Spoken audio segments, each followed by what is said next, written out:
What is going on, you guys? Tutorial Tim here. Today I'm going to show you how to use the Figma plugin called Image Color Palette, and I'm going to have a link in the description below for you to utilize a file that you can duplicate to kind of just go over the same steps with me.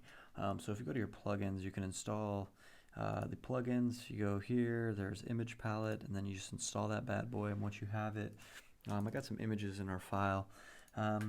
It's really simple. All you got to do is select the image, go to Plugins, and then just click on Mapsicle, and it'll automatically generate the color palette of 5 different colors from the selected images that it extracts. And just to provide just kind of like a disclaimer, this plugin uses a median cut algorithm which roughly approximates the most prominent different colors in the image.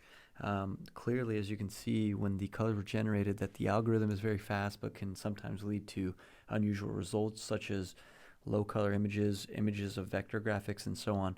The extracted colors may not exactly match the hex codes in the image.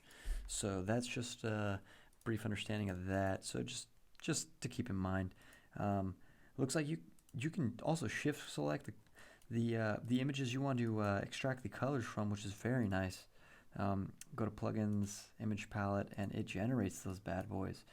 And I'm actually going to do something where I select all my images, and you can go ahead and do this along with me, and it's just going to be the images themselves, and I'm going to generate all 5 of these bad boys at once. I just want to see what this does. I want to see how capable this truly is, which it really is. It's nice. So I'm going to go select all my images, go to Plugins, select Image Palette, boom. Would you look at that?